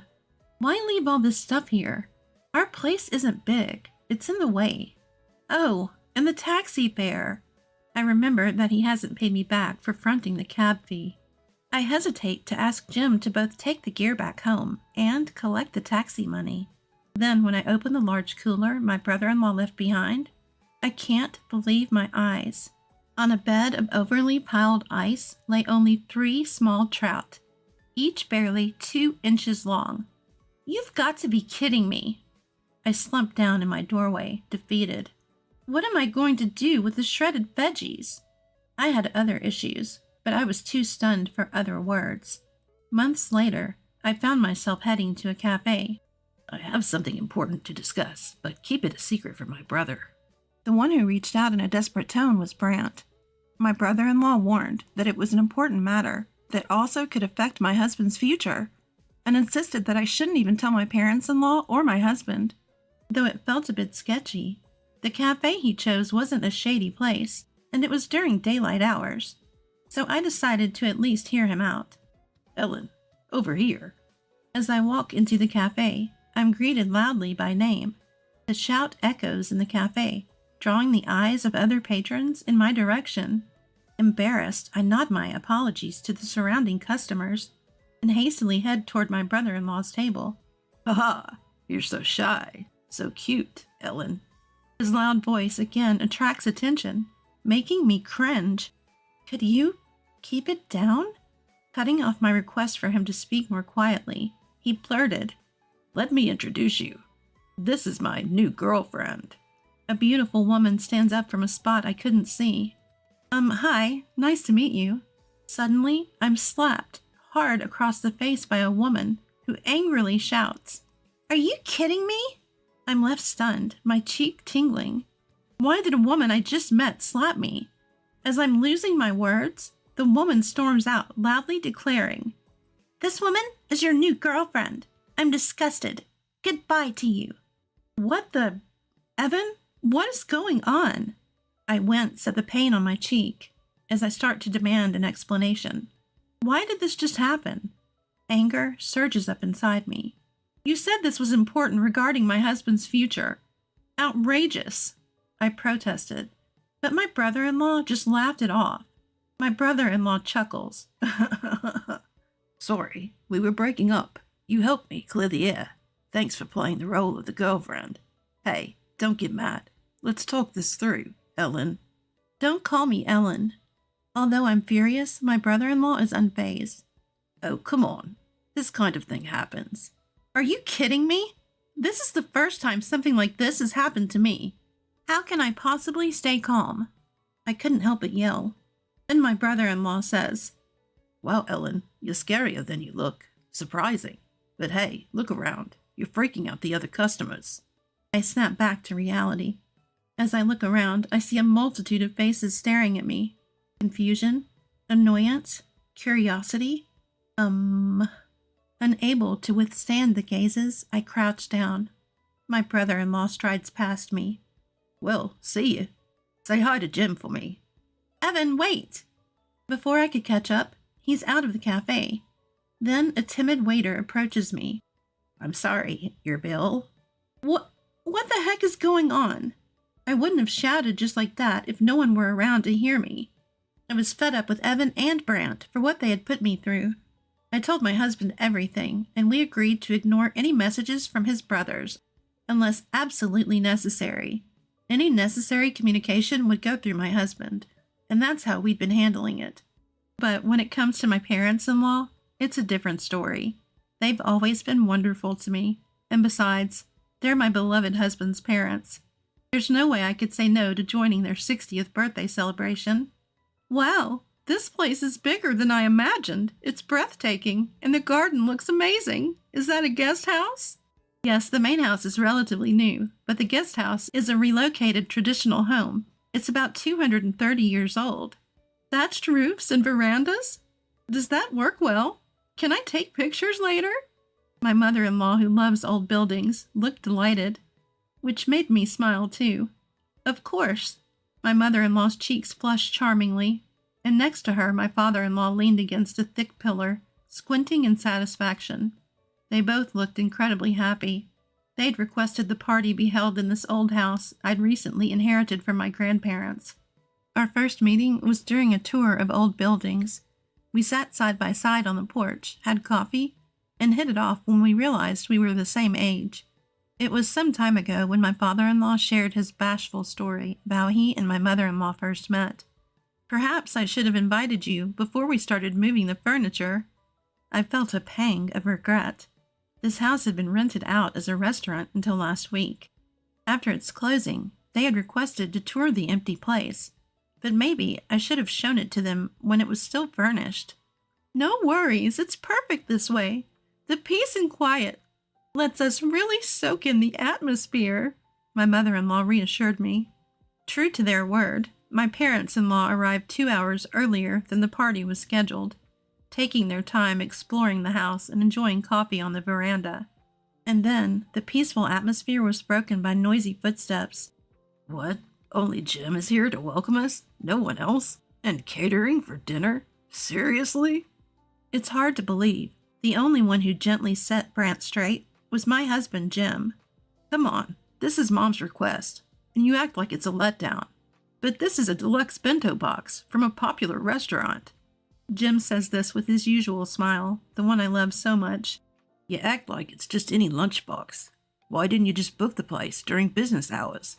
You're too cautious, Jim. Evan sighed as he said this. But seriously, how much does he think it costs to book an entire upscale restaurant? You're complaining about today's party expenses being high, and you call me frugal? Plus, they haven't even paid me back for the cab fare from when they dumped those 3 measly trout on me, or for the expenses from their lovers' quarrel. I can't just let them walk all over me. I muttered some choice words under my breath. This was all unfolding on the day of my in-laws' 60th birthday celebration. As soon as my parents-in-law were off exploring another part of the estate, Brant blurted out, Hey, I've got a great idea. Yeah, your great idea doesn't usually mean good news for me. I must have shown my thoughts in my face because my husband sitting next to me looked concerned. And sure enough, both Evan and Brant started to smirk. We're family, aren't we? My husband tilted his head, clearly puzzled by the sudden inquiry. This place is closed now, right? Yes it is. My husband nodded, and the 2 brothers leaned in eagerly. Man, you hit the jackpot, marrying into money. Yeah, really. You've got this massive estate all to yourself now. They sang this in a sycophantic duet. Are you guys misunderstanding something? But my husband's words went in one ear and out the other. Can't hog it all to yourself, right? A little sharing won't hurt. At this point, their enthusiasm almost made me nauseous. Then it dawned on me. What would you like? I forced a smile, and their eyes lit up. They clearly thought that my inheritance was also my husband's, and by extension theirs to enjoy. As if. When the topic of my inheritance came up, my husband asked, You've stored the prenup safely, right? I promise I won't interfere with what's yours, but I'm here if you ever need advice. That's what my husband said, and he really never asks for even a single dollar. I love how kind, clear-headed, and continually endearing my husband is. In stark contrast, the pitiful state of the 2 brothers. With people like that, there's no need for reservations. The location is prime real estate. Just step outside and you can get whatever you want right away. Plus, the mansion is really massive. I mean, it's too big, isn't it? Evan remarks. What if we told him, from today, your brother's family is going to live here. Cut ties if you're not okay with it. Brant says, grinning. I took a deep breath. Sure. The brothers tilted their heads in unison. Really? Despite having initiated the conversation, they seemed a bit taken aback when I reassured them. It's fine, really. Feel free to do as you please. Not just Evan's family, but you too, Brant. Here are the keys. Handing them the bundle of keys, they all looked pleased with themselves. Good on you for being so understanding. Nice going, sis. Eagerly, they began their moving preparations. Ellen? I turned my real smile toward my concerned husband. Don't worry, it's all good. Fast forward to a few days later. We were relaxing at home when the doorbell was frantically rung. Opening it, we found my brothers-in-law pale as ghosts. What the hell is going on? Tell them to stop now. They were panicking, full of desperation. Our house is being demolished. We got home, and there were heavy machines tearing it down. We told them to stop, but they won't listen. So what are you going to do about it? That was the general vibe coming from my brothers-in-law when I calmly chimed in. Well, that makes sense. Everyone's eyes suddenly turned to me. What do you mean? A tower apartment is going to be built there. They can't build it without tearing down the house, can they? Huh? Both my brothers-in-law were dumbfounded. The reason the fancy restaurant shut down, or rather moved, was for that project. We kept the utility contracts through the end of last month because of the 60th birthday celebration. Was today inconvenient for you? Aha. Realization dawned on them, and they went pale. Is this some kind of joke, Ellen? Even if they say it's a joke, the bulldozer's already here, so there's no room for jokes. Especially when the bulldozer is already here. What's the point of lying about this? Maybe you should start taking out some valuables. Tired of their complaints, I laid out the harsh reality for my brothers-in-law. Look, I made it clear when I asked for the demolition. Please get rid of everything left in the house. If the bulldozer is already working, I guess this will be over sooner rather than later. If I were you, I'd stop complaining and start taking out the important stuff. They looked at each other and then yelled. This is bad. Go, go, go, hurry up! As I watched the two rush out, I turned to my husband. Nobody really told them, huh?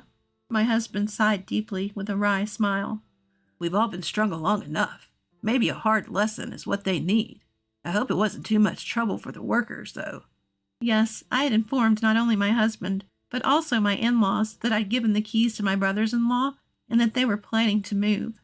Of course, I'd also told them that the house was already sold, including the date of the turnover.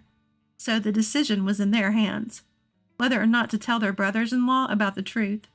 In the end, everyone kept quiet. Don't worry, the buyer and the contractors are already in the loop, I assured them. I had a feeling it would come to this, so I had explained it to the buyer in advance. I hope they learned their lesson, my husband said. With that, we went to sleep. The next day, I can't believe they went this far. My mother-in-law sighed heavily. In the living room, my brothers-in-law seemed to shrink. They couldn't get in during the daytime because the workers stopped them, so they snuck in at night. Well... Yes, they had ignored the no trespassing signs and tried to take valuables in the middle of the night. But a neighbor noticed their flashlight and called the cops, so they were easily caught. So you even managed to get into trouble with the police without taking anything of importance, my mother-in-law continued. Well, you see. My brothers-in-law attempted to explain, but no one was interested in their excuses. The past wrongdoings also came up, making it even worse for them. Both of you should apologize to Ellen, my husband said. But then Brant, who had been meek until now, suddenly snapped at me. It's her fault to begin with. She tricked us. She willingly gave us the keys. Yeah, right. What's with this hypocrite? Selling the house without even telling us? Faced with their unjust accusations, I could only offer a wry smile. I think you're misunderstanding. That property, both the land and the building, were inherited by me. Jim even drafted a prenuptial agreement to protect it. So you guys never had any rights to it to begin with. What prenup? Contract? I had no intention of elaborating on the term prenuptial agreement, which seemed like a curse word to them. Also, the sale of the land and house was consistent with my grandparents' wishes. They had considered selling it several times before, and yet my grandparents had wanted to keep it as long as they were alive. To be honest, maintaining it was too much work, so when I inherited it, my grandparents had suggested I proceed with selling it. So I just followed through with the realtor my grandparents trusted. Of course, it's my right to sell the property. My brother-in-law has no say in it. But aren't we family? Don't be petty. While considering whether my brother-in-law would argue further, I think back on my past. I started taking marriage seriously about 3 years ago. My dad raised me all by himself. My mom passed away right after giving birth to me. Dad and I were the best of friends. We'd go camping in the summer and snowboarding in the winter. So many memories. But then, out of nowhere, he got sick and passed away. I felt pathetic for never being able to do anything for him, and it broke my heart to feel his absence in the home we had shared. My husband is the one who comforted and supported me through this. He helped me with the funeral and rituals, made warm soup for me when I couldn't move all day, and spent nights talking about memories with Dad. He was there for me, patiently and lovingly, as I came to terms with my father's passing.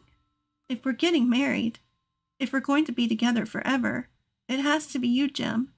If there's something you don't like about me, tell me and I'll change.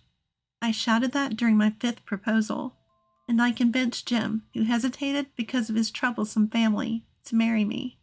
I don't regret that decision one bit. I always wanted to honor my grandparents' wishes after my dad passed away. And then there are these in-laws of mine. You haven't learned your lesson, have you? I was going to go easy on you, but not anymore. I'm going to demand compensation for all the trouble you've caused. That includes taxi fares, overpriced fish, emotional distress from slaps, food and drinks at the cafe, utilities you used extravagantly in that mansion, and more. My husband enumerates the damages, leaving my in-laws speechless. Are you serious? Down to the last detail? Are you thieves or what?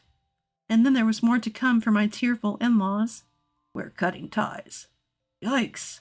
Wait, Dad, please. Afterward, they were ousted from the family, shunned by distant relatives, and left with no one but each other in a tiny one-room apartment. Is this really okay? It's so wonderful. In the newly built tower condominium, we became neighbors on the same floor with my parents-in-law. Of course, one of the sale conditions was that we'd get a whole floor in exchange for the land. Thank you for accommodating my wishes. Some parts of the old house my grandparents left behind, like beams and furniture, were incorporated into our new home. We took new photos with my in-laws. We'll display these next to the old pictures. Captured there were the smiles of all my loved ones. I resolved to cherish these smiles forever.